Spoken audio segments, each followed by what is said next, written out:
먼저 나누고자 하는 것은 갈라디아서입니다. 갈라디아서 제가 굉장히 좋아하는 그런 서신서예요. 갈라디아서 배경은 어떻게 되는 것인가 하면 1차 전도 여행 중에 남부 갈라디아 지역을 처음 방문하게 됩니다. 이게 1차 전도 지형의 경로를 보여주고 있는 지도예요. 남부 갈라디아에 처음에 방문했었는데 이때 방문했었던 남부 갈라디아 성도들을 향하여서 쓴 것이 갈라디아서이죠. 1차 전도 여행 때 처음 이때 이 지역을 방문했었고 나중에 3차 전도 여행을 할 때 3차 전도 여행은 언제냐면은 여러분 그 사도행전 마지막이 3차 전도 여행이죠. 3차 전도 여행이 마지막에 로마로 붙잡혀 가기 전에 있었던 그 3차 전도 여행 전에 이 마케도니아 지역에 있는 중에 이 갈라디아 성도를 향하여서 쓴 것으로 보여지고 있습니다. 네, 갈라디아서를 흔히 소로마서라고 이야기를 하죠. 왜냐하면 로마서와 굉장히 흡사한 이런 내용을 담고 있기 때문이에요. 왜 그렇게 된 것이냐면 로마서에서 이신득이 그 믿음으로써 의롭다함을 받는다라고 하는 이신득이를 가르치고 있는데 갈라디아서도 그런 내용을 가르치고 있기 때문인 것이죠. 그래서 갈라디아서도 얘기하는데 갈라디아서는 특히 이 율법주의와 이 복음을 대조하면서 그러면서 성도의 자유에 대한 이야기를 하죠. 그래서 갈라디아서의 이런 핵심 키워드가 자유라고 할 수가 있습니다. 그래서 이제 로마서와 갈라디아서가 둘 다 이신득이를 얘기하지만 내용이 좀 차이가 있어요. 좀 차이가 있는데 어떤 차이가 있느냐? 작성하는 이런 상황으로 인하여서 차이가 생긴다고 볼 수가 있습니다. 로마서는 어떤 상황에 쓰인 거냐면 로마 교인들을 만나기 전에 쓰죠. 로마서는 로마 교인들 만나기 전에 쓰는 거라서 복음의 기본적인 부분들에 대한 이 전반적인 내용들을 쓴다고 할 수 있습니다. 근데 갈라디아서는 다르죠. 갈라디아 교회는 바울이 1차 전도 여행 때 방문했던 곳이고 복음을 이미 받은 자들이기 때문에 이들에게는 복음을 받았음에도 불구하고 변질된 것에 대해서 이야기를 합니다. 그죠? 복음을 이미 받았는데 변질돼. 로마서를 쓸 때에는 처음 전하듯이 전하는 것이고 갈라디아서는 이미 받았는데 믿는 사람이 복음이 변질된 것에 대해서 이야기하는 게 갈라디아서의 주된 내용이라고 볼 수가 있습니다. 이런 상황, 갈라디아 교회와 같은 상황이 초기 기독교에서 빈번하게 일어나는 일이었죠. 우리 고린도 후서 나누면서 이야기하지만 왜냐하면 이때는 이 유대교와 기독교의 경계가 확실하지 않은 상황이었기 때문에 그런 것이죠. 갈라디아는 어디인가 하면은 아까 얘기했듯이 이제 이런 갈라디아 지역이에요. 이제 이런 이 소아시아 남부 지역인 것이죠. 그래서 1차 전도회 때 가게 되는데 이 여기 나와 있는 이런 곳들, 이 비시디아 안디옥, 안디옥이 뭐 여기 지도 보시면 안디옥 두 개 있어요. 이쪽 안디옥이 그냥 일반적으로 얘기하는 안디옥이고 그 바울과 바나바를 파송했던 그 위에도 안디옥이 있는데 여기를 비시디아 안디옥이라고 구분해서 부릅니다. 그리고 이고니온, 루스드라, 더베를 중심으로 한 이 남부 갈라디아 지역을 방문하게 되는데요. 굉장히 첫 번째 이 선교 여행이기 때문에 바울과 바나바가 함께 이동할 때 쉽지 않았겠죠. 다 처음이니까 모진 고난 가운데 이곳을 방문하게 됩니다. 그리고 이 갈라디아를 가기 전에 이 키프로스 섬을 먼저 갔다가 가잖아요. 여기서 사역한 다음에 여기로 가잖아요. 근데 여기서 사역하고 갈 때 처음부터 이게 너무나 쉽지가 않은 게 왜 쉽지가 않냐면은 지난주에도 제가 말씀드렸었습니다. 지난주에도 사도행전을 얘기하다가 제가 말씀드렸었는데 여기를 갈 때 이 갈라디아 지역을 바라볼 때 바다에서 배를 타고 갈라디아 이렇게 갈 때 어떤 풍경이 보이냐면은 이런 겁니다. 바로 밑에는 이건 구름이에요. 제가 구름 위에 있는 거예요. 구름 위에 있고 그 밑에 보면 산맥이죠.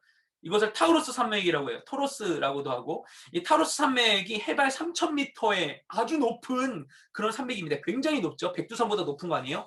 이 타우루스 산맥이 바다에서 지금 보이는 거예요. 바다에서 타우루스 산맥을 보면서 이제 가고 있는 겁니다. 예, 저를 보면서 가는 거죠. 그러니까 이 갈라디아 지역에 도착하기 전에 이 산 보면서 숨이 턱 막히는 거예요. 이 산 넘어야 되거든요. 이 산 넘어야 되거든요. 이게 바닷가에 있는 거거든요. 이 산 넘어야 되니까. 이 숨이 턱 막혀요. 그러기 때문에 마가가 도망간 거라고 봅니다. 마가가 여기 가자마자 도망가잖아요. 아마 이 산맥 보고는 저 산 못 타요 하고 도망간 거라고 보이잖아요. 그러니까 굉장히 이게 전도 여행이 처음부터 쉽지가 않았어요. 갈라디아 지역은 굉장히 어렵습니다. 그리고 거기에서 사역을 하다가 어떻게 됩니까? 돌에 맞아 죽기까지 하죠. 그죠? 그러니까 죽기 직전까지 가죠. 그러니까 돌을 너무 맞아가지고 사람들이 죽은 줄 알고 시체인 줄 알고 바울을 버리잖아요. 바울이 딱 깨가지고는 더베로 가서 전도하는 일들이 있게 되죠. 그러니까 남부 갈라디아에서의 이 1차 전도여행은 정말 쉽지 않았어요. 모든 것이. 그럼에도 불구하고 이곳 가운데에서 많은 이런 이방인 들이 복음을 듣고 믿게 됐어요. 그래서 큰 기쁨과 성령 역사가 있었어요. 많은 지자들이 생겼습니다. 그래서 이 고난의 수고의 이 첫 열매와도 같은 곳이 바로 갈라디아였습니다. 네. 그런데 이곳에 복음을 전한 지 얼마 되지 않았는데 이곳에 다른 문제가 생긴 거예요. 다른 복음에 미혹된 거예요. 이런 말씀을 이야기합니다. 초반에 이제 갈라디아서 쓴 이유예요. 그리스도의 은혜로 여러분을 부르신 분을 여러분이 그렇게 쉽게 떠나서 다른 복음을 쫓는 것을 나는 놀라지 않을 수 없다. 다른 복음을 쫓고 있다. 그럼 다른 복음이 뭔가? 다른 복음은 그러니까 할례와 그러니까 율법을 지키라고 하는 건데 율법을 지키라는 것의 핵심은 할례입니다. 할례. 그러니까 할례를 해야 된다. 율법 준수해야 된다. 그래야만 구원받는다라고 하는 하나의 복음과 이 유대주의가 짬뽕된 이상한 이런 가르침이 여기 있었던 것이죠. 다른 복음을 전하는 사람이 누구겠습니까? 그러니까 유대인 율법주의자들이겠죠. 그들이 그렇게만 얘기했던 거예요. 그들이 자신들의 이런 주장을 뒷받침하려고 바울의 사도적인 권위를 막 폄훼하면서 여기 할례 받아야 된다고 이렇게 얘기했던 것입니다. 그래서 그런 잘못된 가르침에 빠진 자들을 바로잡기 위해서 바울이 이제 갈라디아서를 쓰게 되었던 것이죠. 그러니까 그리스도의 복음으로는 불충분하다고 하는 모든 생각들, 그죠? 예수님 믿는데도 불구하고 우리가 다른 것이 충족되지 않음으로 인하여서 여전히 무언가에 매여 있는 모든 것들, 그죠? 하나님 믿는 이 종교적인 이 신앙에 있어서도 그리스도의 복음이 아닌 다른 걸 필요로 하는 이런 모든 행위들, 아니면 뭐 이런 어떤 이단들, 문선명이나 이런 애들, 이런 얘기했어. 상관없나? 어쨌든 간에 그 이단들, 그 예수님이 복음을 완성하지 못했다. 그 다른 게 필요하다. 이런 모든 것. 그러니까 그리스도의 십자가 복음 외에 다른 무언가를 의지하게 만드는 그리스도의 십자가 복음 외에 다른 것을 구하게 만드는 모든 시도들이 이 다른 복음에 해당한다고 볼 수 있을 것입니다. 우리에게도 경계할 수 있도록 돕는 그런 귀한 말씀인 것이지요. 네, 그 다음에 에베소서를 넘어가도록 하겠습니다. 에베소서. 에베소는 여기에 있는 이 소아시아 이 서쪽에 있는 이제 해안가에 있는 도시입니다. 예. 많이 우리가 이름이 너무나 익숙하죠. 에베소서는 그래서 에베소는 여기에 있고 여기에 이제 바울이 좀 오랫동안 머물렀었어요. 그렇죠? 전도 여행 중에 나중에 바울이 이 에베소서는 언제 썼냐면은 로마에 1차 이제 로마 들어갔을 때, 그러니까 3차 전도 여행해가지고 로마에 가서 가택연금 상태 있잖아요. 이 가택연금 상태에 있을 때 씁니다. 근데 이때 쓴 것을 일컬어서 옥중서신이라고 하죠. 옥중서신.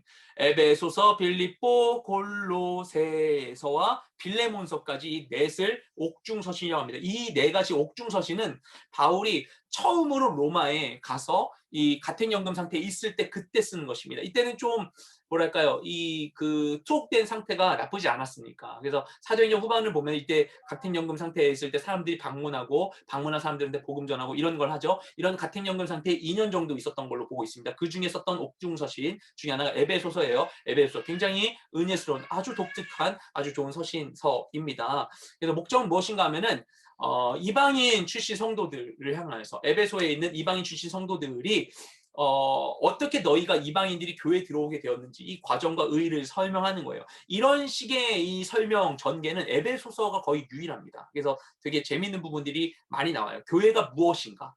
교회가 무엇인가에 대해서 고민하게 하는 그런 겁니다. 그래서 내용은 하나님의 구속사의 스토리에 대한 것이라고 할 수가 있어요. 그렇죠? 그래서 하나님의 구속 역사가 구약부터 신약까지 어떻게 이어지는지 그 구약에서 신약까지 연속성 히브리서는 히브리인들 유대인들을 향하여서 그 구약에서부터 어떻게 언약이 이렇게 발전하여서 이렇게 됐는지를 보여주는 거라면 이 에베소서에서는 그 구약으로부터 신약으로 발전되어 가지고 너희 이방인들도 구원에 들어온 것이다라는 것을 이방인에게 전달하고 있는 그런 내용이라고 볼 수 있는 것입니다. 그래서 궁극적인 하나님의 구속의 목적 그리고 그 성취의 과정이 어떻게 되는지를 알려주는 게 아주 중요한 핵심이라고 볼 수 있는 것이죠. 그래서 뭐라냐 하나님께서 내용 중에 보면은 1장 10절에 하나님께서 그리스도를 안에서 만유를 통일하신다. 모든 하늘과 땅을 통일하신다. 이 만유를 통일하신다고 얘기를 해요. 그러니까 만유를 통일하시는데 통일하실 때 어떻게 하신다? 교회를 통해서 통일하신다는 거예요. 그럼 이 교회는 어떻게 구성되는가? 교회는 이방인과 유대인이 하나가 된 이제는 과거에는 이방인이었고 유대인이었고 나눠져 있었었는데 이제는 합쳐져서 한 세 사람이 된 것이다. 너희는 이제 더 이상 이방인 또는 유대인으로 구분되지 않는다라고 하는 것입니다. 마치 조선시대 때 우리나라 복음이 들어와가지고 이 반상의 이 구분이 지엄했던 곳 가운데에서 이런 그런 반상의 이런 구분을 뛰어넘어서 하나님 안에 한 형제 자매라고 이야기했던 것과 같이 이 당시에 있었던 이방인과 유대인 사이에 이런 구분을 이제 없애는 그 하나님의 그 복음 열방을 향해서 복음 전할 수 있게 하신 이 이야기를 에베소에서 전하고 있는 것이죠. 되게 에베소에서 은혜되는 것이 에베소 1장과 3장에 나오는 기도문이에요. 어쨌든 보시면서 우리가 함께 은혜를 함께 계속 누려가면 좋겠고 그 다음에 네. 특징 중에 하나가 특정 상황에 대한 언급이 없어요. 그러니까 이제 어떤 이제 우리 특히 이제 고린도 전후서가 특정한 상황 가운데 쓰여진 거잖아요. 에베소서는 그런 상황에 대한 언급은 없어요. 예, 그런 건 어떤 사건 때문에 쓴 건 아닌 것으로 봅니다. 그 다음은 빌립보서. 빌립보서 역시 옥중서신입니다. 아까 얘기했듯이 옥중서신이고 2차 선교 여행 중에 마케도니아 지방에 세운 게 이제 빌립보죠. 그러니까 바울이 2차 선교 여행을 이 위의 길, 위에 실선길로 쭉 가는데 자꾸 잘 안 돼요. 에베소 잠깐 들렸다가 여기서 에베소 제대로 사용 안 하죠. 예, 그런 다음에 그냥 흘러가거든요. 그 다음에 이렇게 들어오러 간 다음에 뭔가 자꾸 안 되는데 마케도니아 사람들이 이리 오라 하는 거 환상을 보고서 넘어가죠. 넘어가가지고 제일 먼저 사역하는 곳이 빌립보입니다. 그래서 여기서 자주장사 루디아를 만나지 않습니까? 처음 사역하는 곳. 마케도니아를 가서 처음 사역한 유럽의 최초로 개척한 교회가 바로 빌립보 교회였어요. 근데 빌립보 이름부터가 빌립보 뭔가 그렇잖아요. 사람 이름 같잖아요. 그래서 알렉산더 대왕이 지은 도시인데 알렉산더의 아버지인 빌립 2세의 이름을 따서 빌립보라고 지은 겁니다. 그러니까 원래 이제 이 마케도니아 지역을 알렉산더가 왕되기 전에 아버지가 빌립 2세가 원래 필립 2세가 먼저 여기를 통일시키죠. 통일시키고 나서 알렉산더가 왕이 되죠. 왕 되자마자 원정을 떠나는 것 아니겠습니까? 완전히 여기를 전체 통일한 다음에 원정을 떠나버리는 것이죠. 그래서 어쨌든 그 아버지 이름을 따가지고 만든 굉장히 그 유서가 깊은 그런 도시인데 결국 여기가 BC 167년에 로마에서 정복당하게 되는 것이에요. 근데 그러나 그 후에 1세기가 더 지난 다음에 로마가 이제 정복 사업을 거의 다 하고 나서 로마가 이곳을 어떻게 하냐면 퇴역 군인들이 거주하는 그런 도시로 정비를 하게 됩니다. 안 좋아진 게 아니라 좋은 거예요. 그러니까 이제 보면은 그 당시 로마에서 부자는 다 군 출신이에요. 예. 과거 장성 출신의 퇴역 군인들이 다 부자예요. 근데 얘네들 이제 잘 살 수 있도록 이렇게 해줘야 되잖아요. 우리로 치면 군인공제회가 그 사람들 이제 그걸 엄청 많이 쌓아놨어요. 군인공제에 예치되는 게 굉장히 많아요. 그래서 군인공제회가 군인 여러분 저희가 여러분을 위한 군인 도시 만들었습니다. 그래가지고 막 군인 아파트를 엄청 막 이렇게 대형 건설사들 막 컨소시엄 맺어가지고 군인 아파트 쫙 짓고 그 체육관 쫙 짓고 막 도시 안에 막 여러분 10분 도시입니다. 10분 안에 모든 곳을 다닐 수 있어요. 마트부터 이런 식으로 해가지고 군인들 위한 이런 그런 어떤 휴양 도시 같이 만든 것이죠. 예. 그래가지고 굉장히 작은 로마라고 할 수 있는 로마시의 축소판인 그런 곳이었어요. 그래서 빌립보 사람들은 다 로마 시민 이런 곳이죠. 그래가지고 그러니까 군인들이 돈이 있고 이렇게 되니까 그 주변에 이제 상인들도 많고 돈이 많으니까 뭐 그랬겠죠. 그래가지고 이곳이 이 마케도니아 지역의 중심 도시였습니다. 마케도니아에서 그러니까 데살로니가하고 빌립보 두 곳이 마케도니아의 가장 이 중심 도시였어요. 데살로니가가 좀 더 컸던 것 같지만 어쨌든 이 굉장히 중요한 이 중심 도시였었습니다. 그러면서 이 유럽과 아시아를 잇는 교통의 요충지였어요. 이따가 제가 데살로니가 말씀드릴 때 그때 이 빌립보가 왜 유럽과 아시아를 짓는 이런 그 교통 요충지인지 말씀드릴 수 있을 것 같아요. 그러면서 이제 로마의 전초기지인 굉장히 중요한 도시였던 것입니다. 근데 여기 빌립보에 바울이 오랫동안 있지는 않았어요. 사도행전을 보시면은 여기서 사역하다가 사역하다 어떻게 됩니까? 안전뱅이를 일으켰다가 그랬다가 이제 감옥에 갇히죠. 그랬다가 그 간수의 가정에 복음 전하고 나서 그 다음에 이제 쫓기듯 나오게 되죠. 제발 떠나달라 이렇게 해가지고 나오게 되지 않습니까? 오래 머물지 않았어요. 예. 오래 머물지 않았었는데 근데 이제 오래 머물지 않았음에도 불구하고 이 사람들이 굉장히 복음을 잘 받아들였고 교회가 건강하게 있었던 것 같습니다. 그래서 이 사람들이 바울이 선교 활동할 때 선교사에게 계속해서 후원을 해줬어요. 그럴 뿐만 아니라 더 중요한 게 뭐냐면 바울이 1차 투옥했을 때 그러니까 아까 말씀드렸죠. 로마에 처음 가택연금 상태에 있을 때 바울 힘들지 말라고 한 명을 파송해 줍니다. 에바브로디도라고 하는 사람을 바울에게 파송을 해줘요. 근데 그 사람이 바울을 열심히 돕고 바울이 가택연금 상태에서 건강 상하지 않도록 그 당시에 뭐 감옥에 갇히겠지만 뭐 감옥에서 무슨 콩밥이 나오는 것도 아니고 하기 때문에 막 사식 넣어줘야 되니까 그렇게 할 수 있도록 에바브로디도가 가서 바울을 지켜주는데 그리고 아마 빌립보 사람들이 부자였을 거예요. 그 도시 자체가 되게 부유한 그런 도시일 뿐만 아니라 처음 만난 게 자주장사 루디아잖아요. 자주장사라는 게 어떤 거냐면은 그 당시엔 지금처럼 천이 귀하지가 않잖아요. 천 자체가 귀하지 않고 그죠? 우리나라도 조선시대 때도 계속 직물은 아주 귀한 이런 화폐의 대용 수단이었습니다. 그러니까 거기다가 그것을 자주색으로 염색했던, 그러니까 자주색 염을 하는 게 자연 염료를 써서 그걸로 이 염료를 만들어서 자주색 옷감을 만드는 사업을 하는 굉장히 큰 상인이었던 것이죠. 그러니까 이들에게 경제적인 이런 부유함이 있었고, 그래서 바울에게 그런 후원을 할 수 있었고 에바브로디드를 보내가지고 바울을 도와줬던 거예요. 그런데 바울을 돕고 있던 에바브로디드가 중병에 걸려가지고 죽을 뻔한 겁니다. 죽을 뻔해서 바울이 오히려 에바브로디드를 이렇게 돌봐주면서 겨우 살아났어요. 겨우 살아난 에바브로디드를 바울이 너 돌아가라 빌립보, 너무 고마운데 돌아가서 거기서 몸 좀 추스러 하면서 그 빌립보 교회를 향해서 빌립보서를 써서 보내주는 것입니다. 예. 근데 이제 빌립보서의 이제 특징이 무엇인가? 굉장히 은혜가 되는 책입니다. 얼마 전에 우리 빌립보서를 재작년에 그 강의를 좀 나눴었죠. 그 공동체 차원에서 필요하면 또 하면 좋겠는데, 작성 배경이 이렇게 되고 특징이 무엇인가 하면은 기쁨의 서신이라고 불리는 게 이 빌립보서의 특징이에요. 왜냐하면 여기에 감사, 만족, 찬양, 기쁨 이런 용어들이 굉장히 많이 나옵니다. 그래서 기쁨의 서신이라고 불려요. 그래서 뭐라 하냐? 주 안에서 기뻐하라. 주 안에서 항상 기뻐하라. 내가 다시 말하노니 기뻐하라. 이게 빌립보서입니다. 4장 4절 말씀. 굉장히 이런 기쁨에 대한 이야기하는 것. 또 하나 감옥에서 온 위로. 바울은 감옥에 갇혀 있고 빌립보 사람들은 부유하게 살고 있는데도 불구하고 감옥에 있는 바울이 그 부유하게 살고 있는 빌립보 사람들을 치근하게 여기면서 그들에게 위로의 말을 전합니다. 그래서 옥 안에 있으면서 옥 밖의 사람들을 염려하면서 오히려 그들에게 삶의 자세가 어때야 되는지 고민하라고 이야기하는 아주 특이한 이런 내용이죠. 또 하나가 보편적 주제를 다루고 있다는 거예요. 이게 어떤 얘기냐면은 서신서들이 다 어떤 특정 주제에 맞춰서 쓰여지거든요. 로마서, 갈라디아서 아까 얘기했지만 이신득이, 그죠? 에베소는 교회 일치와 연합에 대한 이야기, 이방인과 유대인에 대한 거 아까 얘기했죠. 그리고 고린도 전후에 대한 거는 문제들에 대한 답변을 얘기하고 있죠, 그렇죠? 그리고 이제 디모데 전후라든지 디도서는 목회서 시인이잖아요. 근데 빌립보서는 어떤 특정 주제가 아니라 보편적인 이런 신앙생활에 대한 것, 일상생활 현장에서 만날 수 있는 문제들에 대한 이야기들을 그냥 하는 격려 차원의 그런 서신이라고 볼 수 있는 것입니다. 그 다음에 또 다른 옥중 서신 골로새서. 이 골로새 지역은 어떤 지역이냐면은 여기 이제 써 있지가 않은데 애매한데 이 에베소가 있잖아요. 에베소에서 동쪽으로 조금 가면 골로새인 것입니다. 네, 골로새인 거예요. 이곳은 그 골로새는 3차 전도 여행 중에 바울이 이제 에베소 지역에 사역을 하잖아요. 그러니까 아까 얘기했지만 2차 전도 여행 중엔 에베소를 그냥 거쳐갔어요.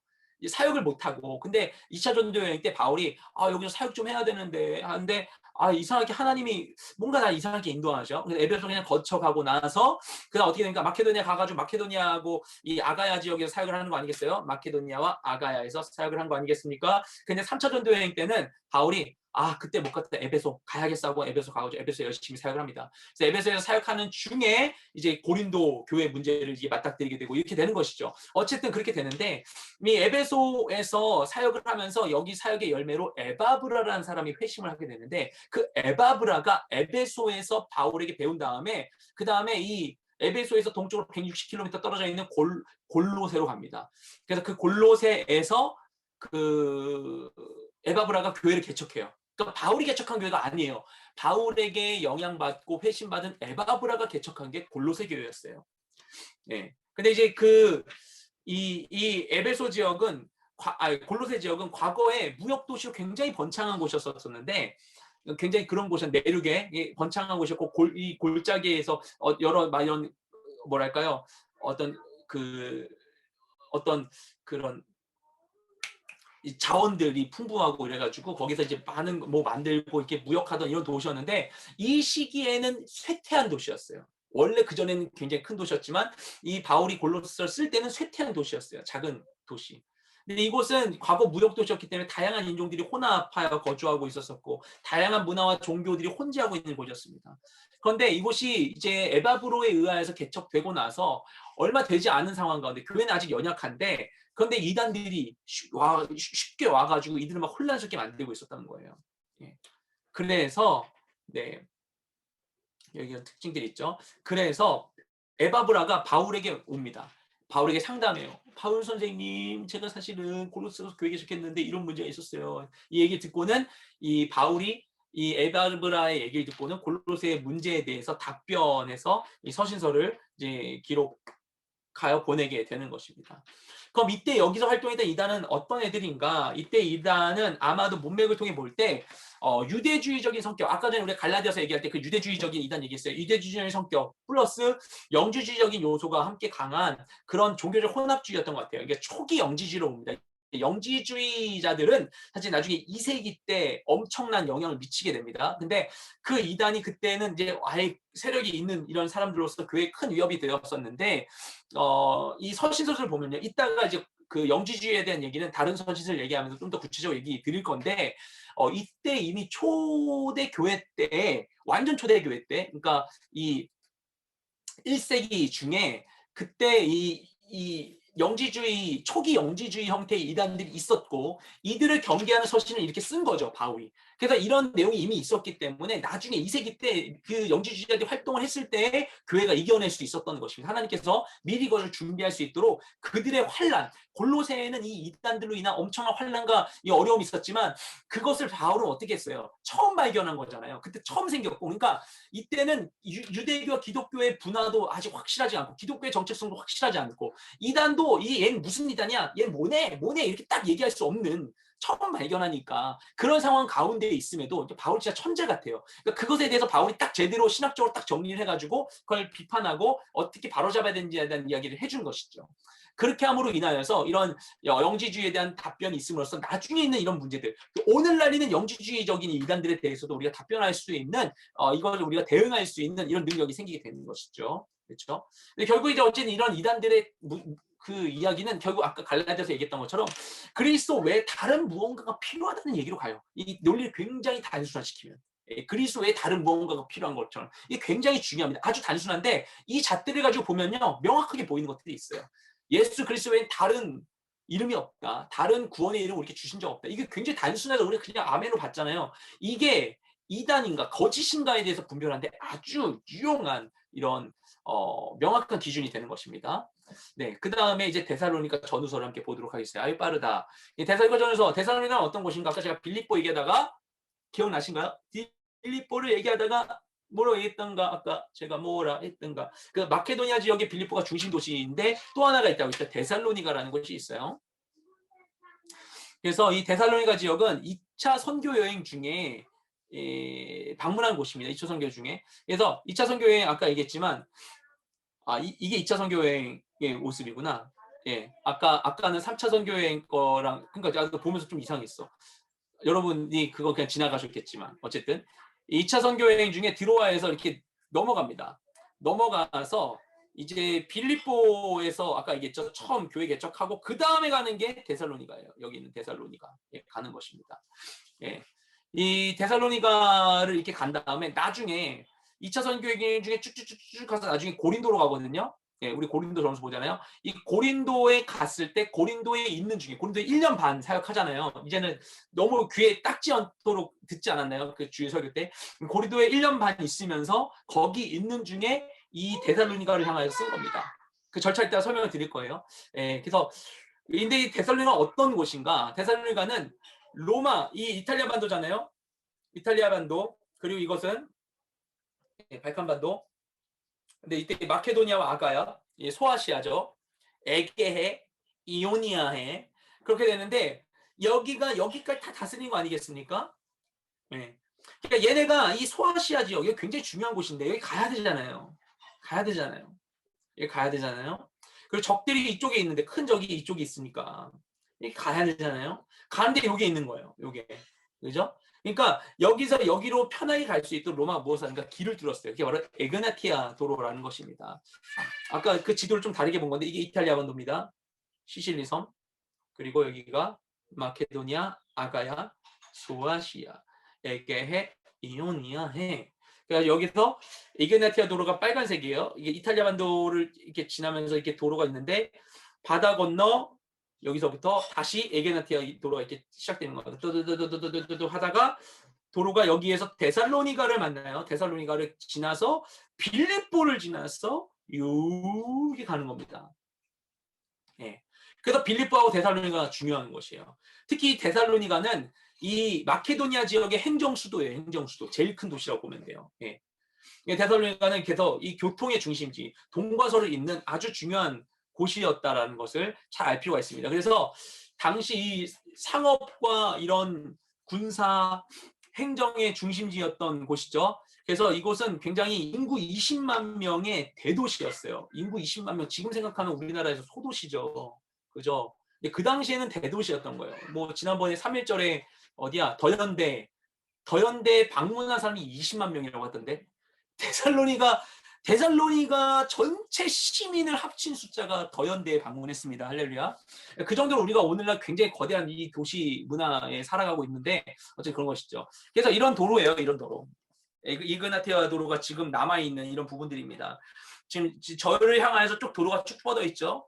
이 돌 잘 이 다듬은 돌을 이게 박아가지고 만든 이 포장도로. 그 당시 마차가 갈 수 있도록 이런 도로였어요. 굉장히 발달되어 있는 이런 문명을 가지고 있었다. 그런 것입니다. 그래서 동서에 있는 교통과 상업의 중심지, 인구 20만 명이 대도시, 마케도니아 행정 수도였다. 제가 다 써놨었네요. 네, 어쨌든 그랬다. 근데 이제 그때 이제 경로가 어땠는지 좀 보실 필요가 있어요. 이게 좀 재밌습니다. 나만 재밌나? 어쨌든 간에 보면은 맨 처음에 여기서 그 빌립보부터 시작을 하자면 이 빌립보에서 이 화살표 보이시죠? 데살로니가로 가요. 어떻게 갔는지 알겠죠? 아까 에게나티오 도로 따라 간 거예요. 왜 첫 번째가 빌립보고 왜 두 번째가 데살로니가인가? 큰 도시 간 거예요. 빌립보. 그 빌립보에서 큰 도시니까 거긴 또 유대인 회당이 있잖아요. 회당에서 활동했었고 도로 타고 그냥 가면 데살로니가 오는 거예요. 그냥 그렇게 간 거예요. 데살로니가 갔어요. 여기서 좀 사역을 하다가 그 다음에 베레아로 피신을 해갑니다. 그죠? 이 사도행전 보면 나오잖아요. 이 봤었죠? 베레아로 도망을 가요. 그 다음에 아덴으로 피신합니다. 아테네로 피신을 한 다음에 여기까지 이제 피신을 온 다음에 이 데살로니가를 제대로 살피지 못했던 게 너무나 마음에 걸리는 거죠. 그래서 디모데를 파송합니다. 여기 있는 중에 디모데 네가 한번 가서 보고 와. 투입 갑니다. 그 다음에 이동을 해요. 고린도로 아가야 지역으로 갑니다. 고린도로 갑니다. 고린도로 가 있는 중에 고린도 사역하고 있을 때 디모데가 와요. 고린도로 와요. 그래서 디모데 얘기를 잘 얘기합니다. 잘했습니다. 얘기합니다. 그래가지고 디모데를 얘기를 듣고 나서 데살로니가 전서를 쓰게 됩니다. 그리고 데살로니가 전서를 쓴 지 2, 3개월 있다가 데살로니가 후서를 씁니다. 다 고린도에서 쓴 거예요. 그렇게 하는 것이고 그 내용의 이제 특징은 무엇인가? 데살로니가 전서는 재림에 대한 언급, 부활에 대한 설명을 합니다. 부활 신앙, 그리스도의 재림이 어떤 것이고 부활 신앙이 무엇인지에 대해 얘기해요. 그렇다는 것은 데살로니가 지역에 그것에 대한 잘못된 이해들이 있었고 그것을 틈탄 이단들이 있었다는 걸 볼 수 있죠. 데살로니가 후서는 환난 중에 있는 성도들 격려하는 얘기입니다. 이들이 환난당하고 있었고 박해를 받고 있는데 그들에게만 이제 격려의 이야기를 전하는 겁니다. 이겨낼 수 있도록. 그리고 이제 재림에 대한 그들이 갖고 있는 잘못된 오해. 그러니까 주님 바로 올 거라고 생각했었거든요. 그거 오해를 교정하는 얘기를 하는 것이지요. 그 다음에 빨리빨리 가고 있네. 디모데 전후서를 보도록 하겠습니다. 디모데 전후서. 중요한 것은 목회서신이라는 겁니다. 목회서신은 아주 적어요. 디모데 전후서, 디도서 이렇게가 목회서신입니다. 네, 아무튼 그렇습니다. 이게 디모데 전후서는 목회서신이면서 누구에게 써있게 디모데한테 쓴 거예요. 디모데 보라고 쓴 거예요. 바울이 그 로마에 1차 투옥을 했었잖아요. 1차 투옥을 한 다음에, 그러니까 아까 얘기했었던 그 투옥을 한 다음에 끝난 다음에 어떻게 되는가? 그러니까 지난주 강의 때도 제가 그 사도행전 얘기를 하다가 사도행전 28장 이후의 역사를 말씀드렸는데 그 이유는 여러 견해가 있어요. 여러 가지 견해가 있습니다. 1차 여기 투옥됐던 게 마지막이고 여기서 그냥 바로 죽었다라고 하는 견해도 있어요. 심지어. 하지만 일반적으로는 바울이 한 번 더 선교여행을 갔다고 봅니다. 4차 선교여행. 그게 이제 서신서로 남아있진 않지만 4차 선교여행을 갔다라고 하는 게 제일 일반적인 견해입니다. 네. 그래서 여기서 로마에서 어떻게 하는가? 로마에서 이 투옥을 마치고 나서 그 다음에 4차 선교여행을 떠나는데 그때 스페인을 간다는 것입니다. 네. 로마 석방되고 AD 63년경에 로마 석방됐다. 그 다음에 바로 63에서 64년경에 스페인을 방문했을 것으로 봅니다. 로마서에서 얘기하는 그 서바나. 로마서 쓸 때 로마 사람들한테 그러죠. 내가 너희를 거쳐서 서바나로 가기를 원한다. 이렇게 이야기하지 않습니까? 전에 주일 설교에도 지지난주인가 제가 말씀드렸었죠. 서바나로 가는 것이죠. 그 다음에 여기서 이제 사역을 마치고 배를 타고 쭉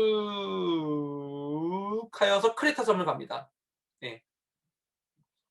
크레타 섬에 가가지고 여기 방문하고 여기에 이제 어떻게 하는가? 디도를 여기에다가 이제 머물게 해요.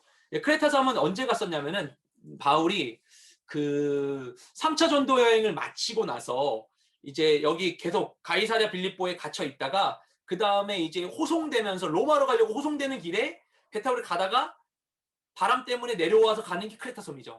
그죠? 그 크레타 섬을 이때 4차 선교행 때 가는 거예요. 이번에 사역을. 그때는 약간 그 미결수로 이제 가는 건데, 근데 이제 이때는 사역으로 가는 겁니다. 사역으로 크레타 섬 방문해서 뭐 하는가? 여기서 하는데 뭔가 이런 사역의 열매가 생기는 거예요. 그래서 이곳에 함께하고 있었던 디도를 여기에 남겨놓고 떠납니다. 막 사역의 열매가 있는데 바울이 여기 디도 너에게 맡긴다. 그러면서 가는 거예요. 예. 그렇게 한 다음에 어떻게 하는가? 65에서 66년경 골로새를 방문합니다. 그 아까 얘기했었던 그 누구예요? 그 먼저 이제 3차 선교행 때 에베소 있을 때 그때 에바브라에게 얘기 들어가지고 골로새 했잖아요. 이제 그 골로새를 방문합니다. 그 다음에 이제 에베소를 방문해요.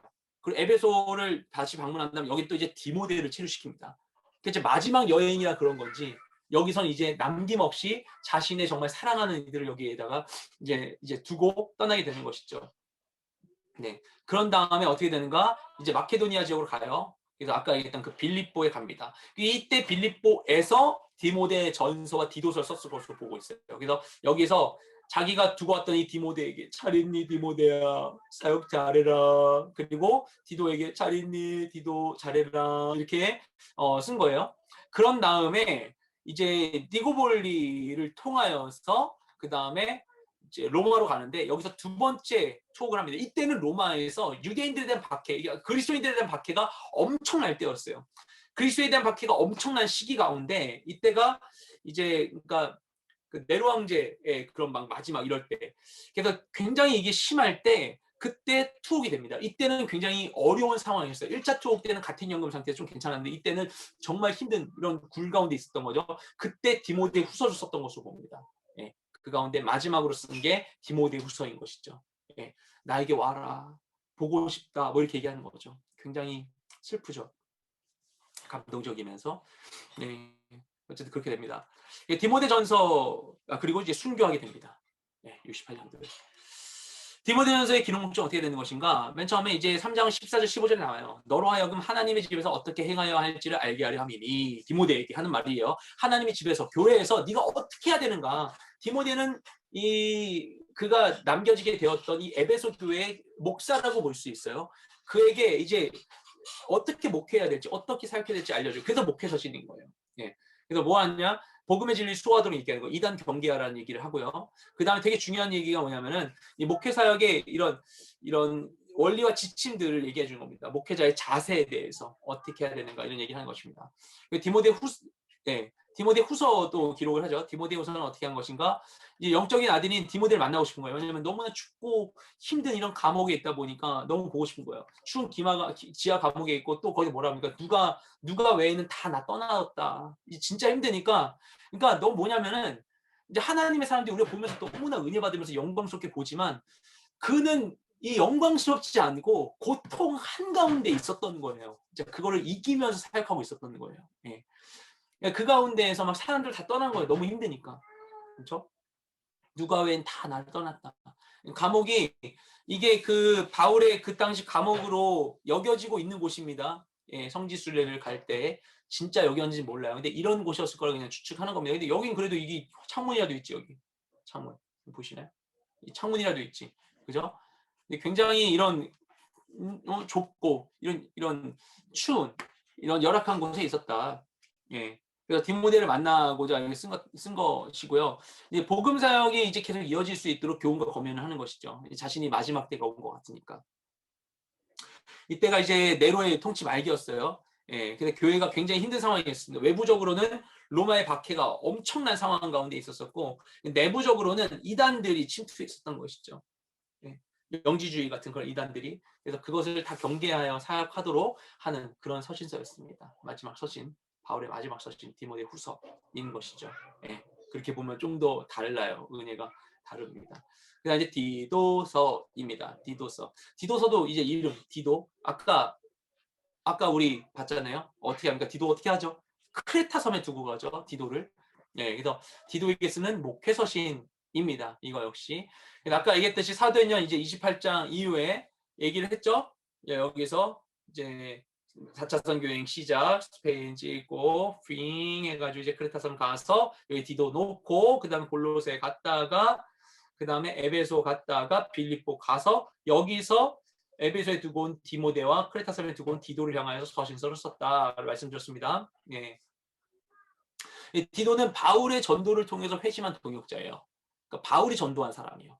그 다음에 바울을 따라다니면서 바울의 사역을 도왔던 사람입니다. 근데 이제 얘기했듯이 크레타 섬에서 엄청 많은 회심의 역사가 있었던 거예요. 떠나야 했을 때 디도를 잔류시켰던 겁니다. 그래서 이제 디모데 전후서, 에베소에 있었던 디모데 전후서보다 좀 짧고 있기 때문에 디모데 전후서의 축약판 아닌가라고 생각될 수 있는데 좀 달라요, 내용이. 예, 그래서 디모데 전후서는 아까 얘기했지만 이런 목회자로서의 자세, 어떻게 목회자로서 어떻게 해야 되는가, 바른 목회자상은 무엇인가를 더 중점적으로 얘기하고 있는 것이다 하면 디도서는 교회 조직 수립에 대한 것, 교회를 어떻게 세우고 이렇게 해야 되는 것인가 이런 것에 강조점을 두고 있습니다. 예, 그러시죠? 그래서 이 디도 라고 해요. 이 그림이. 예, 그래서 디도에게 전하는 것이다. 디도서에서 디도에게 얘기하고 있는 중요한 디도의 임무가 있어요. 그래서 뭐냐? 첫 번째는 이 교회 조직 수립 아까 얘기했지만 이 디도서 1장 5절 말씀 내가 너를 그레데에 남겨둔 이유는 남은 일을 정리하고 내가 다 하지 못한 거 네가 남은 거 정리하고 내가 명한 대로 각성의 장로들을 세우게 하려면이 리더십을 세울 수 있도록 디도를 둔 것입니다. 예. 또 다른 것은 무엇인가 하면 정통교를 수호하기 위해서 불순종하고 헛된 말을 하며 속이는 자가 많은 중 할례파 가운데 율법주의자, 유대 율법주의자들 할례파 가운데 특히 그러하니 그들의 입을 막을 것이라 강력하게 얘기하고 있죠. 네, 그래가지고 정통교를 수호하도록 하는 것입니다. 그 다음에 하나는 무엇인가 하면 선한 삶을 살도록 지시하는 거예요. 그레데인 중에 어떤 선지자가 말하되 그레데인들은 항상 거짓말 중에 악한 짐승이며 배만 위하는 게으름뱅이라 하니. 아멘. 그러니까 이 크레타 섬의 사람들이 좀 원래 기본적으로 성향이 좋지가 않았나 봐요. 네. 가지고 어떤 크레타 섬에 있었던 사람이 자신들에 대해서 얘기했었던 속담 같은 말이었던 것입니다. 거짓말쟁이고 악한 짐승이고 배만 위하는 게으름뱅이다 했던 말처럼 그들이 정말 그런 성향이 있다. 잘해야 된다. 그래서 그들이 도덕적 해이에 빠지지 않고 바른 그리스도의 삶을 살 수 있도록 해야 된다. 이게 너의 역할이다. 얘기를 하는 것입니다. 이렇게 디도서 마무리하고 목회서신이 끝납니다. 그 다음에 빌레몬서 아까 전에 제가 말씀드렸죠. 에베소서, 빌립보, 골로새 이 세 개가 뭐죠? 옥중서신이었죠. 옥중서신. 빌레몬서까지 4개가 함께 옥중서신입니다. 이것은 1차 투옥 중에 쓴 거죠. 옥중서신 4개는 다 1차 투옥 중에 로마 가택 연금 중에 쓴 거예요.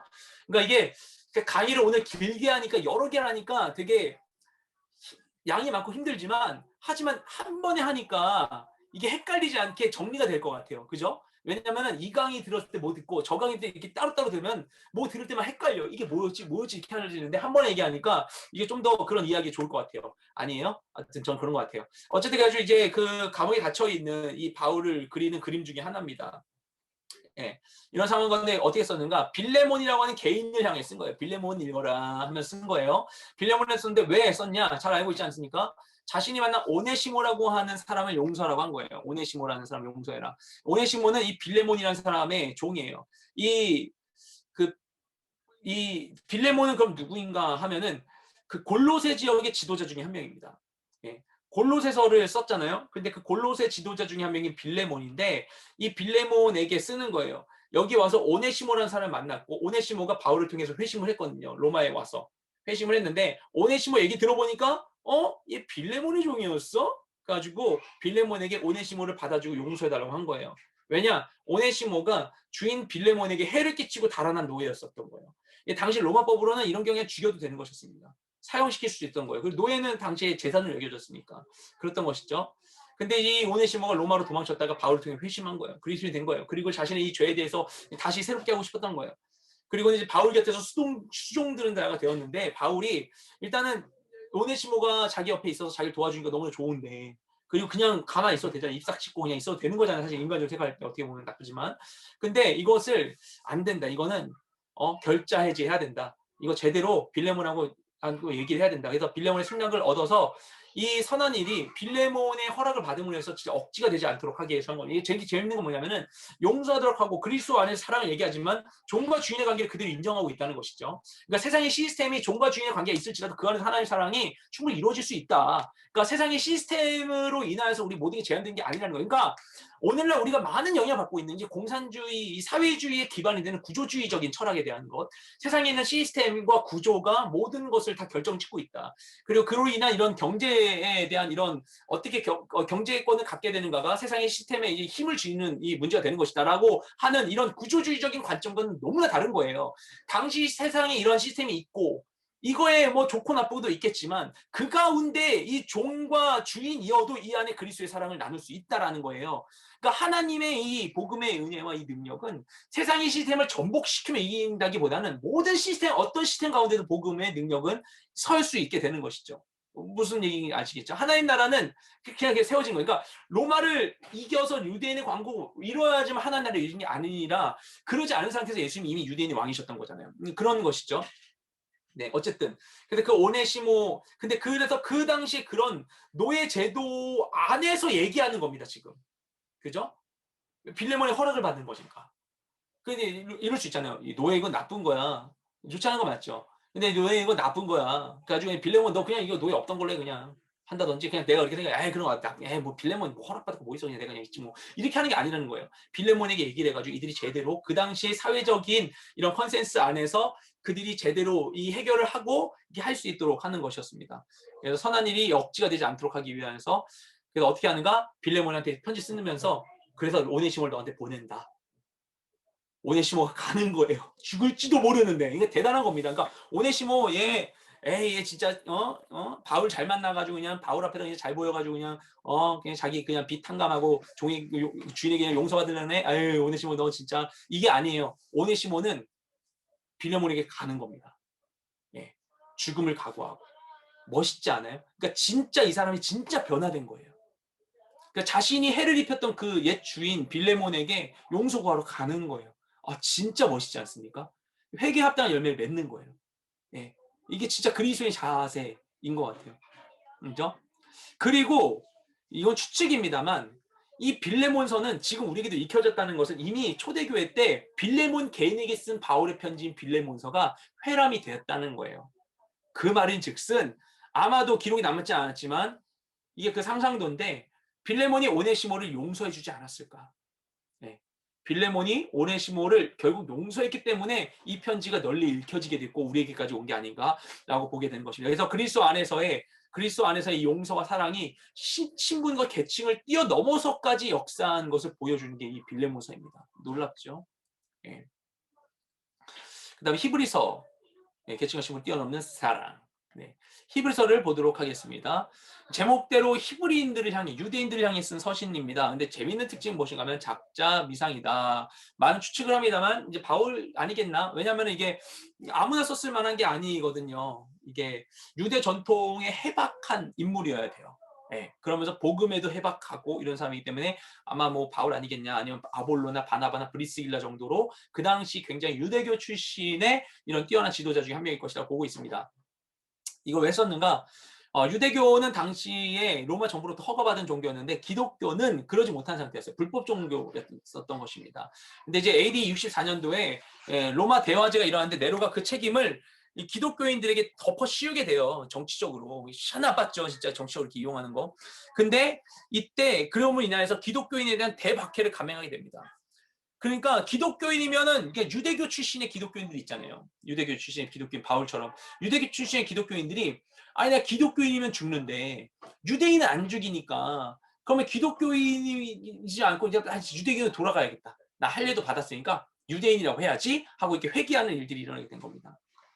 또한 이제 교회에 이방인들이 많이 유입됐어요. 그러다 보니까 원래는 유대인들로 이제 교회들이 시작됐는데 이방인들이 많이 들어오게 되니까 유대인 출신 성도들이 이제 문화적으로나 종교적으로 거리감과 이제 소외감이 들었던 거예요. 이방인 중심의 교회들이 되어 가면서 그런 것이죠.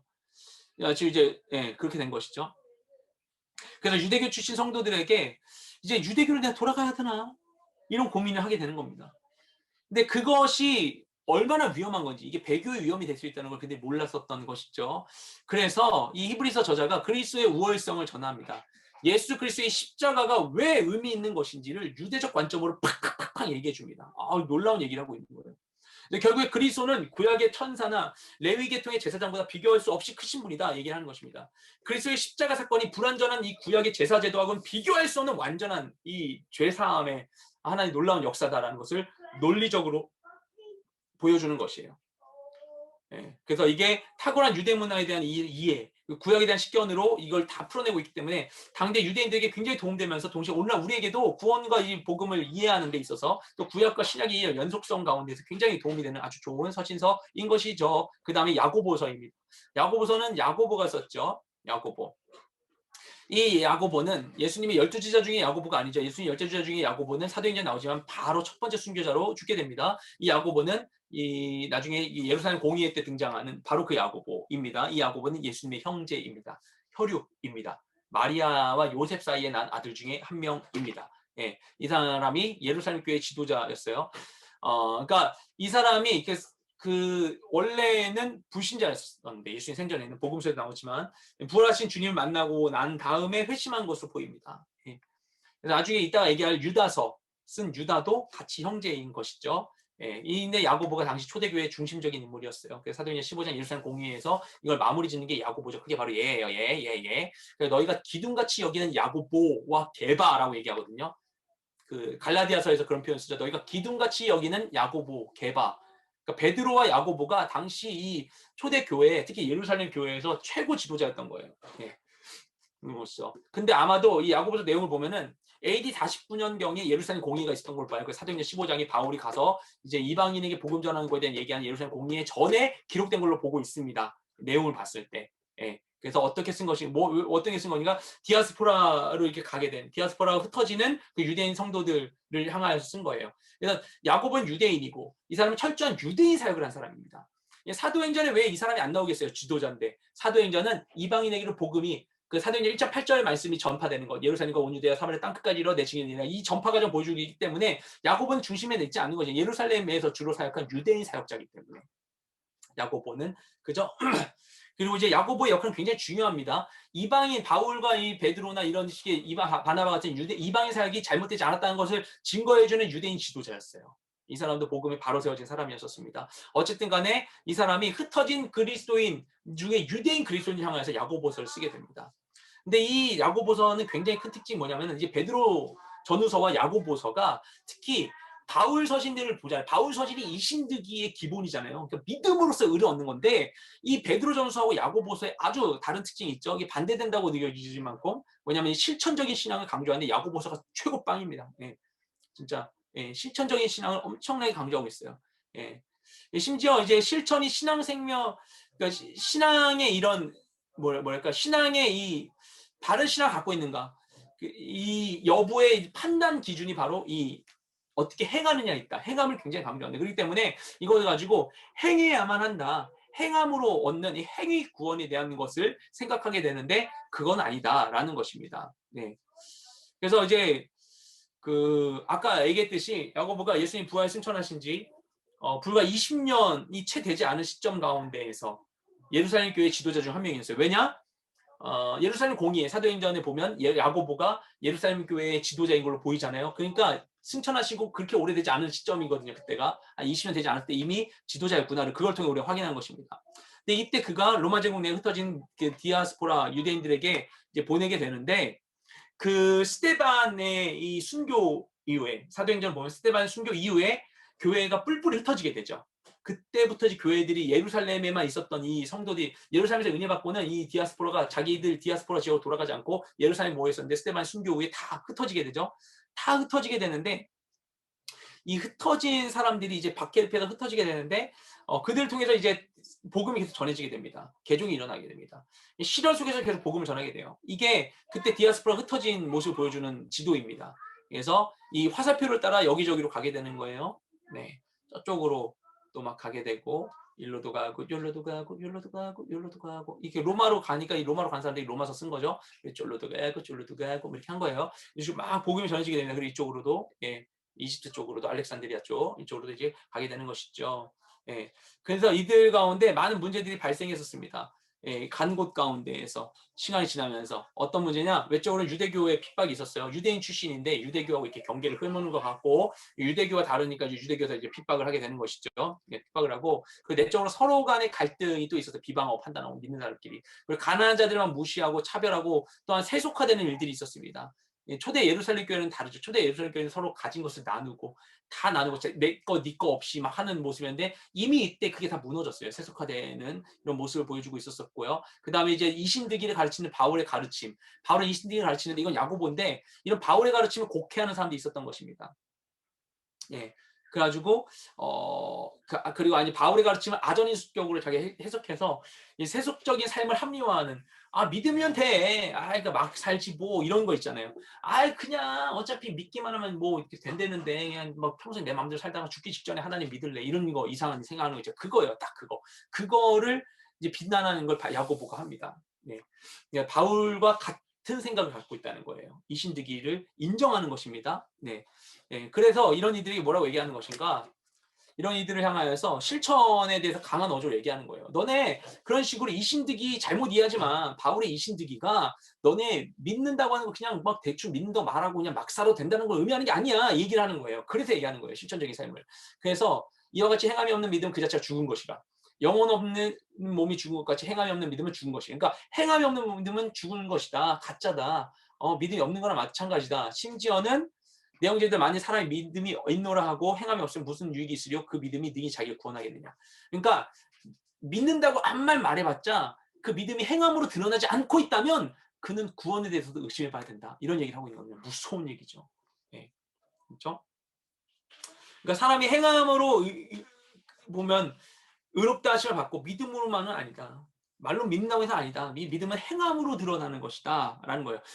믿어서 정말 의롭게 됐으면, 믿음으로 의롭게 됐으면 행함으로 의로움이 나타나야지. 라는 얘기를 하는 거예요. 어떻게 보면 당연한 얘기예요. 그 얘기를 여기서 얘기하고 있는 것입니다. 그러다 보니까 오늘날 우리의 신앙이 흔들리지 않게 해주는 것이죠. 그렇죠? 그래서 이 바울, 이 말이 잘못 들으면 우리 바울의 이신득이가 상충되는 것 같이 들려요. 그렇죠? 이게 그냥 행함이 필요하다라는 것 같지만, 하지만 이게 상충되는 게 아니라 이게 믿음 구원을 받지만 행함이 없는 믿음은 믿음이 아니다. 믿는다면 행함이 있어야 된다.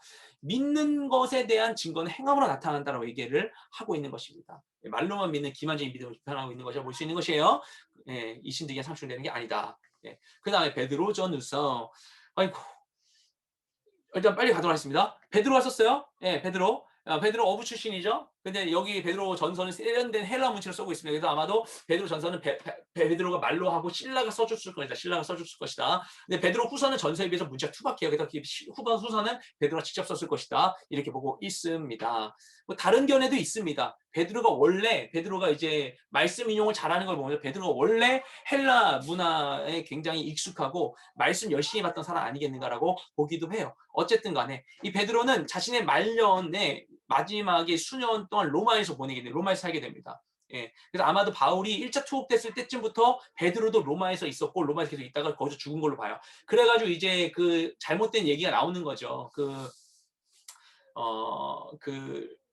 로마에서 이제 나중에 한참 후에 11세기 들어가지고 이제 로마 교회 대표가 그러는 거예요. 야, 사실 알고 보니까 우리 로마가 짱이야.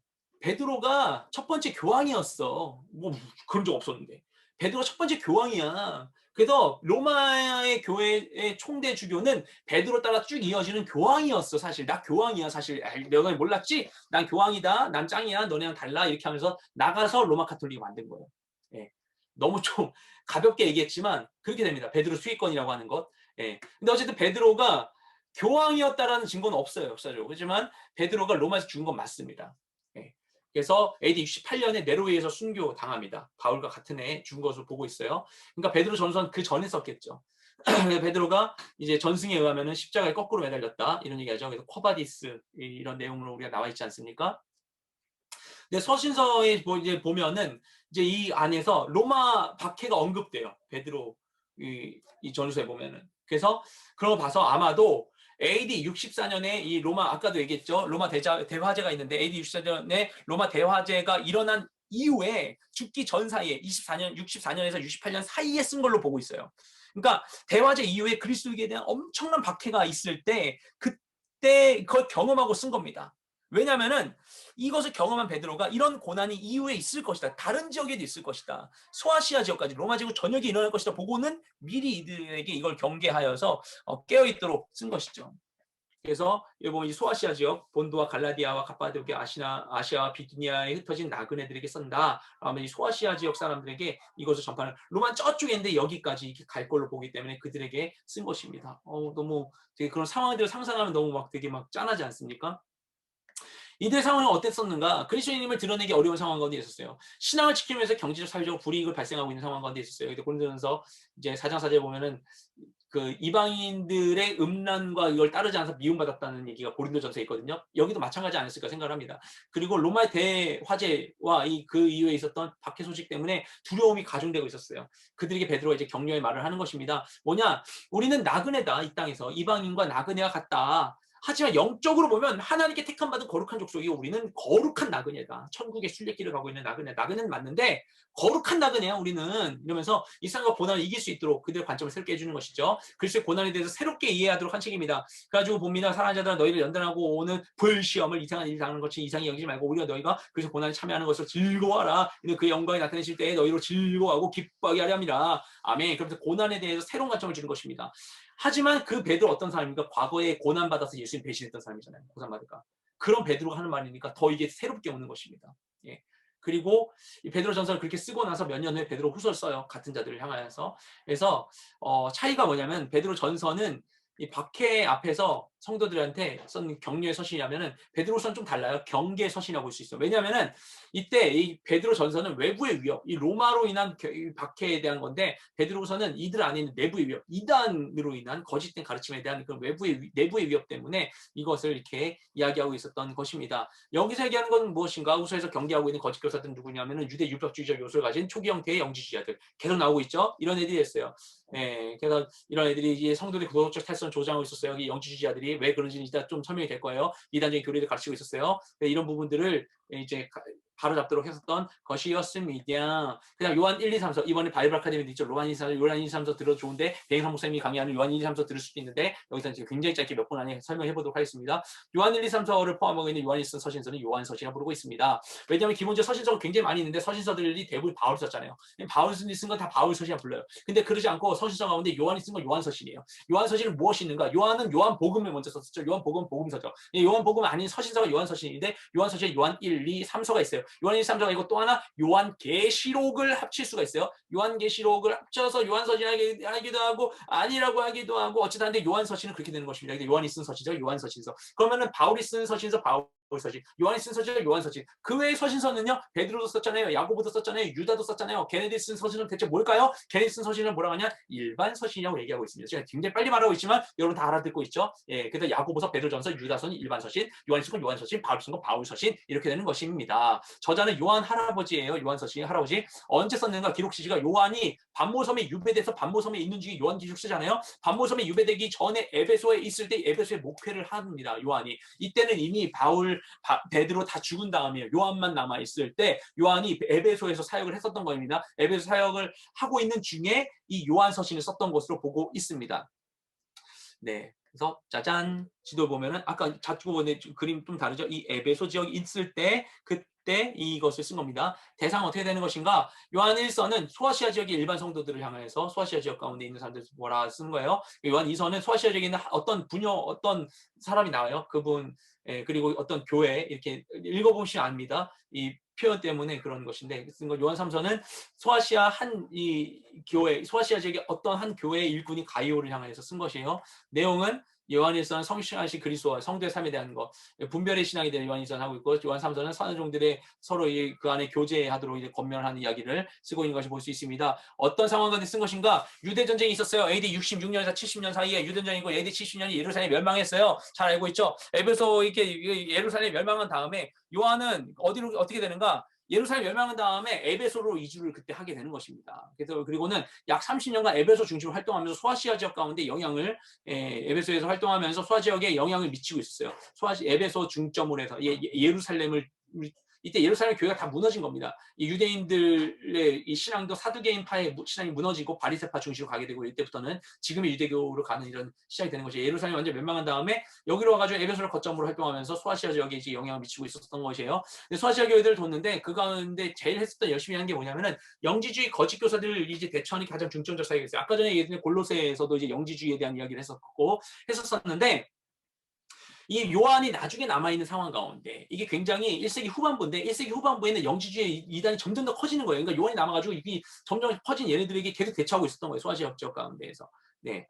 영지주의가 정말 체계화된 것은 AD 2세기였어요. 근데 이때 이미 이런 움직임이 있었던 거예요. 그래서 교회에 영향을 미치고 있었던 것이죠. 그래서 요한복음도 그렇고 요한복음 같은 경우에 그리고 바울서신들, 요한서신, 베드로후서, 유다서가 다 영지주의의 위협에 대해서 경계한 내용을 가지고 있습니다. 네.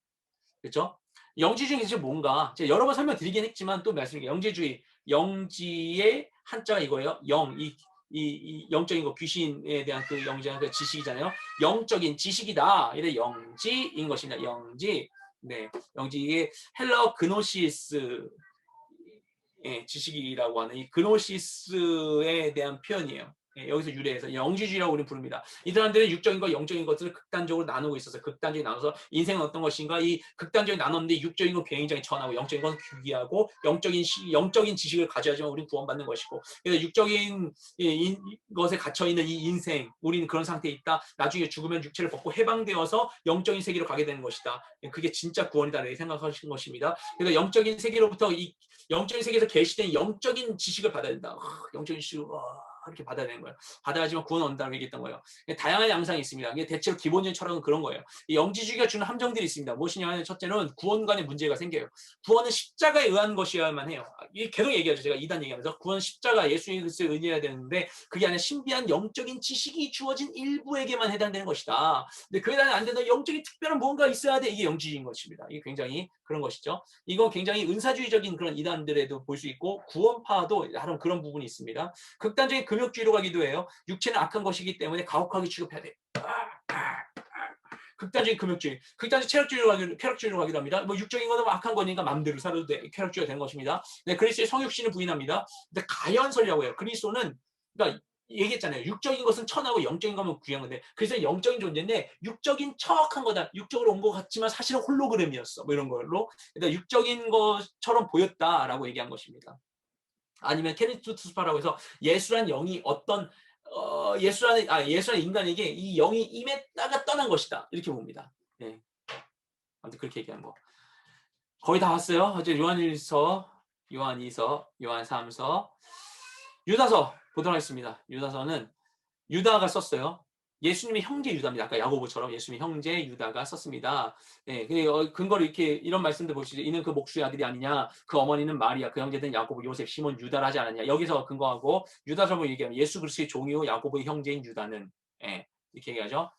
그래서 이제 그 유다가 이런 인물로 보고 있습니다. 근데 로마 카톨릭은 좀 다르게 보는 것 같더라고요. 그 마리아의 이런 뭐랄까요? 그 동정녀를 굉장히 강조하기 위하여서. 하지만 성경의 근거를 통하여서는 유다는 예수님의 형제입니다. 베드로 후서의 내용과 상당 부분이 중복돼요. 그래서 아마도 베드로하고 유다 중에 한 명이 상대방 걸 보고서 그거에 대해서 또 다른 부분을 이렇게 좀 이제 더 다른 식으로 자기식으로 표현하면서 쓴 것이 아닌가 참고하지 않았을까라고 보고 있습니다. 문체가 다르기 때문에. 어쨌든 간에 그렇다는 것은 베드로후서와 유다서는 같은 목적 안에 쓰여졌다는 것이죠. 무엇인가 하면은 이제 거짓 교사를 경계하도록 하는 것입니다.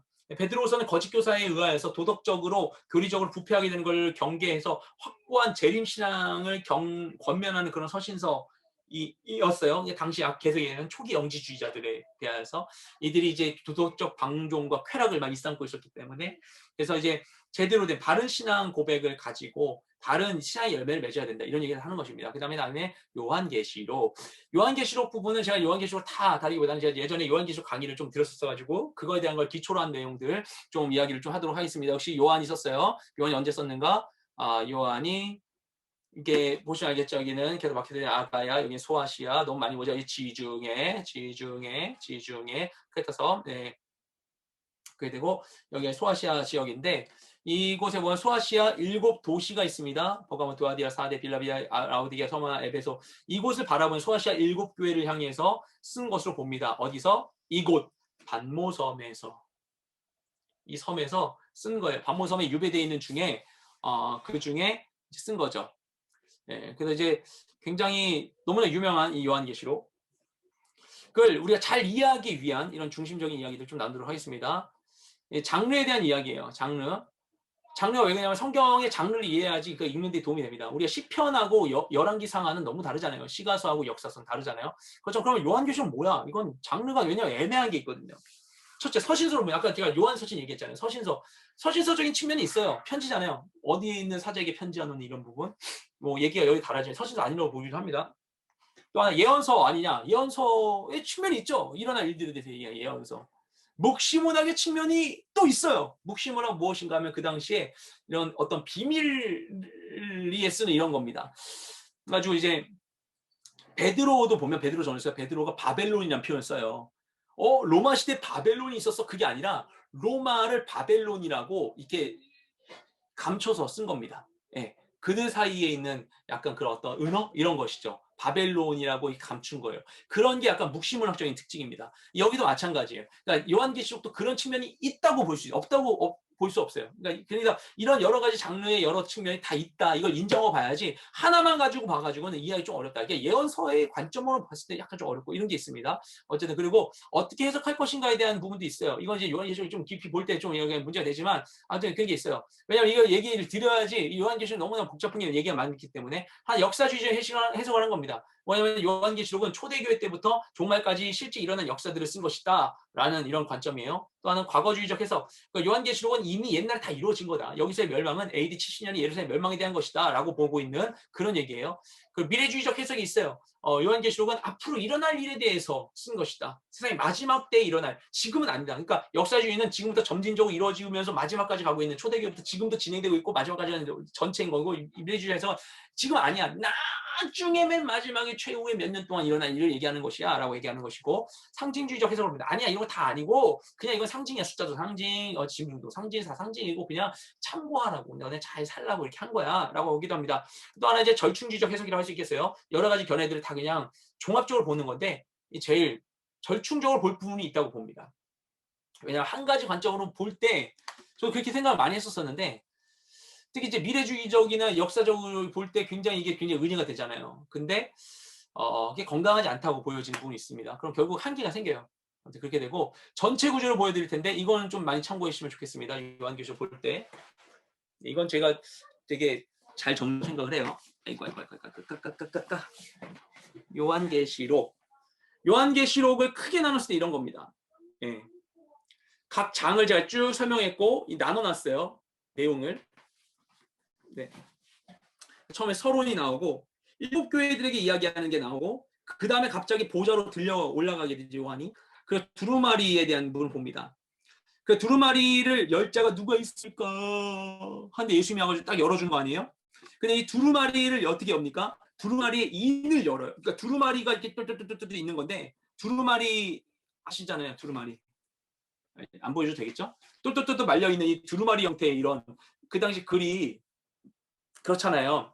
양피지 뭐 이런 거니까 두루마리 돼 있는데, 두루마리에 이렇게 돼 있으면은 거기에 묶은 다음에 거기에다가 이게 함부로 열 수 없게 실이 있는 거잖아요. 인이 있는 거예요. 그 인을 하나씩 떼는 겁니다. 그 7인을 떼는 사건이 나와요.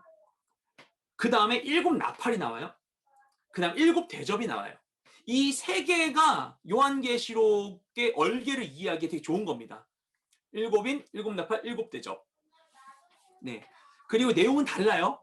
이게 된가 7이어가지고 뭔가 이게 그대로 같은 거에 반복으로 보는 견해도 있을 수 있습니다. 근데 사실 내용이 달라요. 예를 들면 여기서 7나팔에서는 1부터, 그러니까 그리고 네, 달라요. 왜냐하면 거기다 이게 다 1부터 4까지는 특별히 뭐가 있고 그 다음에 5, 6, 7이 구분되어 있거든요. 약간 이런 구조적인 유사성 때문에 연결로 볼 수 있지만, 이 7인에서 첫 번째부터 네 번째까지 말탄자 하나씩을 보여주고 있고, 7나팔은 파괴하는데 3분의 1씩 파괴인데 7대접은 완전 파괴거든요. 그러니까 이게 달라요. 점진적 발전 이 구조적인 이런 구분이 있었다는 거. 이게 전체 내용의 스토리가 얽혀 이렇게 되는 겁니다. 그러면서 나중에 예수님이 재림 19장에 사시고 마지막 20장부터 22장까지는 이제 천년왕국과 세자나니와 새 땅이 나오는 것입니다. 그런데 되게 재미있는 게 뭐냐면 그래서 두루마리의 7인을 떼는 내용이 나오는데 인 내용이 쭉 나오는데 7번째 인은 내용이 없어요. 되게 이상하게 볼 수 있어요. 근데 7인을 할 때 뭐냐면 7나팔이 열린 겁니다. 그러니까 7인의 내용이 7나팔인 거예요. 7나팔도 쭉 진행돼요. 한 번씩 나팔 하나 불 때마다 한 번씩 파괴되고, 그 다음에 무적행이 열리는 게 나오고 5번째 때, 6번째 때 이제 전쟁이 일어나고, 근데 7나팔을 부는데 7번째 나팔 내용은 뭔가? 이게 7대접이에요. 이 7나팔을 부를 때 대접이 돼요. 이렇게 연결된다고 볼 수 있습니다. 그죠? 그런데 여러분 보시면서 이상한 거 느끼지 않으세요? 6장인데 7장 어디 갔지? 9장인데 여기가 15장 어디 갔지? 10장부터 14장 어디 갔지? 목사님 잘못 만들었나 보다 생각할 수 있어요. 그리고 여기 16장, 19장인데 이거 17, 18 어디 갔냐? 여기 할 수 있어요. 근데 이게 그 부분에 얘기 드는 겁니다. 이게 전체적인 얼굴이 이렇게 되는데 중간중간에 껴있는 다른 이야기가 있는데 그것을 삽경이라고 부릅니다.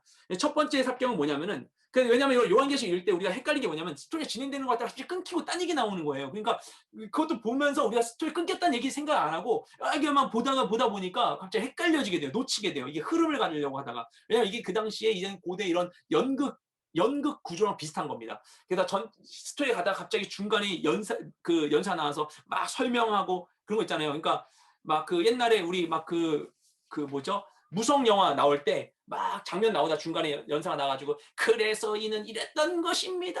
김중배는 이랬던 것입니다. 설명하면 그 다음에 스토리 나오는 것처럼 그런 식인 거예요. 이렇게 하다가 중간에 삽경 설명이 나오고 이렇게 나오는 거예요. 근데 중요한 건 이 삽경의 중요한 내용이 굉장히 많다는 것이죠.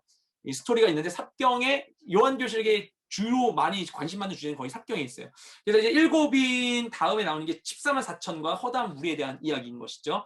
그래서 네, 그 얘기가 나와서 이 내용을 이제 보충해주고 있고 그 다음에 여기 8장, 9장 다음에는 10장부터 14장까지 내용들이 이제 10장에 가서 7나팔인데 갑자기 7나팔의 내용으로 바로 이어지지 않고 갑자기 딴 얘기가 나와요. 요한에게 명령하시는 하나님께서 그 다음에 두 증인이 나옵니다. 7년 환란에 대한 부분이 나오고 7번째 나팔에 대한 이 얘기가 여기서 나오고 여자와 용이 등장하고 두 짐승이 나오고 대추수와 심판에 대한 예고가 여기서 나옵니다. 예, 그런 굉장히 논쟁이 많은 부분이 나오죠. 그리고 여기도 16장 한 다음에 뭐 있냐? 바벨론에 대한 이야기가 나옵니다. 17장, 18장에. 네, 그런 얘기들이 나온다는 거. 이렇게 전체적인 게 이렇게 전개된다고 보시면 되겠습니다. 예전 리더십 분들 제가 한번 그 페이퍼 드리면서 한번 설명한 적이 있었어요. 그 이제 한 가지만 더 좀 설명을 드릴게요. 그러니까 뭐 여러 가지 이제 7년 환란에 대한 이런 부분, 세대주의적 전천전설로 인하여서 그런 부분도 필요하면 얘기하겠지만 여기 그거보다는 그 천년왕국에 대한 이야기만 한 가지 좀 했으면 좋겠습니다. 요한계시록 관련돼 있는 읽다가 좀 우리가 좀 이거 들어봤어, 이거 좀 헷갈려라고 하는 부분에 대해서 한 가지 있는 이 천년왕국에 대한 걸 좀 말씀드리도록 하겠어요. 천년왕국은 여기서 증거합니다. 천년왕국에 단어가 등장하지 않아요. 예수를 증언한 거 하나님의 말씀 때문에 목배임을 당한 자들의 영혼들과 또 짐승과 그의 우상에 경배하지 아니하고 그들의 이마와 손에 그의 표를 받지 아니한 자들이 살아서 그리스도와 더불어 천년 동안 왕노릇하니 아멘. 그러니까 요한계시록 제일 후반부에 나오는 건데 천년 동안 왕노릇한다. 누구가? 그러니까 굉장히 좋은 사람, 예수를 증언하고 하나님 말씀 때문에 목배임 당한 자, 그러니까 순교자들, 그죠? 복음 전하다가 순교한 사람들이잖아요. 그들의 영혼, 순교자들의 영혼, 또 짐승과 그의 우상이 요한계시록에 나오는 그 짐승과 그리고 그의 우상에게 경배하지 않고 이마손에 그의 표를, 그 짐승의 표를 받지 아니한 자들, 이들이 그러니까 그 순교자들의 영혼과 그리고 그동안 그러니까 뭐 하나님의 사람 중에 죽었던 사람들이 있어요. 죽은 사람들의 그 순교자의 영혼이 있고 그 죽지 않은 사람들 중에서 이제 그 짐승에게 절하지 않은 자들, 그들이 살아서 그리스도와 함께 천년 동안 왕노릇한다라는 얘기입니다. 천년왕국 어떻게 볼 것인가에 대한 다양한 견해가 있습니다. 하나 무천년설이 있어요. 무천년설은 천년왕국은 실제로 천년의 기간을 얘기하는 게 아니다. 예. 아니면은 지금이 구원받은 지금의 세대가 교회 시대가 천년왕국이다 이렇게 보는 견해. 또 하나가 이제 후천년설이라는 게 있습니다. 네, 후천년설은 뭐냐면은 천년왕국이 있고 그 다음에 재림이 온다. 후천년설이니까 이제 재림 후 천년왕국이라고 볼 수 있는데 생각할 수 있는데 아니에요. 그거 잘못된 이해입니다. 후천년설은 천년 후 재림이라는 겁니다. 천년왕국 후의 재림이다. 그럼 뭐겠어요? 지금이 천년왕국인 거예요. 지금이 천년왕국. 그래서 하나님의 나라가 점점 발전하다가 이렇게 천년왕국을 통해서 마지막에 되다가 이게 재림되는 것이라고 보는 겁니다. 근데 지금은 후천연설은 아무도 지지하지 않습니다. 왜냐하면은 1, 2차 세계대전 때 인간이 얼마나 이 발달된 문명 속에서도 인간이 얼마나 악독할 수 있는지가 드러나서 그 뒤로는 후천연설은 지지하지 않아요. 인간은 점점 발전하지 않는 거구나. 과장창 이렇게 된 겁니다. 그 다음에 전천연설이 있습니다. 천년 전 재림인 것이죠. 재림, 예수님 재림이 있고 그 다음 천년왕국이 이루어진다. 이게 전천연설인데 전천연설이 크게 두 가지로 나눠집니다. 먼저 세대주의적 전천연설 들어보셨을 거예요. 이건 세대주의자들이라고 하는 자들인데 그들이 주장하는 전천연설이에요. 뭐냐면은 7년 환란이 먼저 있고 그 다음 천년왕국이 있어. 7년 환란 때 심판이 다 있고 그걸 이기고 나면 천년왕국이 있어 라고 얘기하면서 중요한 게 뭐냐면 재림이 두 번 일어나. 환란 전에 재림이 먼저 있어. 이게 공중 재림이야. 예수님이 공중에 임하시면 다 공중으로 들림받아가지고 가는 거야. 믿는 사람들은. 그러면 나머지 여기 남아서 일을 갈다가 그래서 7년 환란이 지나고 나서 재림이 임하는 거야. 그 다음 천년왕국이야 해서 이제 휴거에 대한 이야기를 그렇게 하면서 얘기하는 것이죠. 네. 또 하나가 역사적 전천연설이에요. 이건 역시 이제 재림 후 천년왕국이라고 보긴 하지만 좀 다른 것은 재림이 두 번 있는 건 아니에요. 환란이 있긴 있지만 7년 환란이 끝나고 천년왕국 오지만 재림은 이때만 있고 재림이 두 번 임하진 않는다라고 하는 겁니다. 이 가운데서 이단이라고 할 건 없습니다. 사실 이거는 이단 사유가 되지는 않아요. 여러 견해인데 저는 좀 중립적인 입장을 취하고 있습니다. 네, 정확한 건 주님 오셔야 아니까 일단 그렇습니다. 하지만 그 종말론이 잘못되게 전해짐으로 인하여서 그리스도의 이 구원의 복음을 해치게 되는 결과를 맺거나 아니면 그냥 우리를 두렵게 만들고 하나님의 복음에 대해서 이제 왜곡되게 생각하게 만드는 것에 대해서는 좋지 않다고 생각을 하고 있습니다. 네, 일단 그렇습니다. 짜잔. 그렇게 하여서 우리 90일 동도 강의를 마쳤습니다. 할렐루야.